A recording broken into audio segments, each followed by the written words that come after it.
Deus o porquê das lutas, o porquê das provas, o porquê tanto sofrimento na terra que ele estava. E ele começa a questionar Deus, ele começa a orar, fala: Senhor, o Senhor não vai me responder quando eu clamar por justiça? O Senhor vai deixar os ricos prosperes? Ele começa a falar diversas coisas nesse sentido.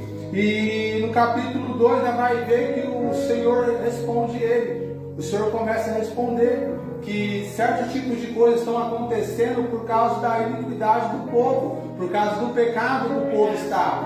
Então naquele tempo é um pouco diferente de hoje. Graças à misericórdia do Senhor é um pouco diferente. Porque no tempo de hoje, a gente pecando, dependendo da situação, a gente paga o preço sozinho. O Senhor não vem e condena toda a igreja. Em alguns casos, Ele toca nos nossos filhos a causa de rebeldia, ou toca em algo familiar nosso para a gente voltar, mas isso que Ele faz é por amor. Só que quando Abacuque vê que o Senhor faz essa resposta para ele, fala: agora você escreve isso que eu estou te falando numa tábua, e o Senhor começa a falar com ele, devido à iniquidade, aquele que pecar, ele vai carregar o peso do seu pecado, e ele começa, aí ele recebe a resposta do Senhor, ele entende que o silêncio do Senhor, porque eles estavam passando por aquilo, porque era necessário eles passar, porque tudo que nós faz, que é causando um tipo de pecado, a gente tem consequências, seja elas boas ou seja elas ruins. A gente vai ter que passar por esse processo, seja de uma colheita boa que a gente plantou, ou de uma colheita ruim.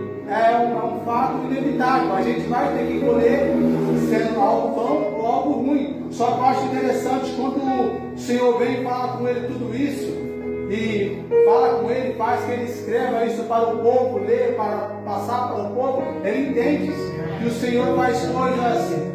Às vezes o Senhor tem que nos corrigir para mostrar o amor dele, que é a forma dele mostrar que nos ama. Ele nos corrige, ele nos pune, ele nos limita, ele até nos castiga com a enfermidade. Para quê? Para nós voltar no foco, recalcular a rota que nós estamos seguindo, para nós voltar no foco que é ele. O foco tem que ser Jesus. Só que aí ele vai e declara com a boca dele. Quando ele passa a entender o amor do Senhor, quando ele passa a entender o porquê Deus está fazendo aquilo, ele começa a declarar com a boca dele que ainda que a figueira não floresça, que não haja fruto na vide, que os campos, que as ovelhas não multipliquem, que os campos não haja fruto, ele fala assim: todavia eu adorarei ao Senhor.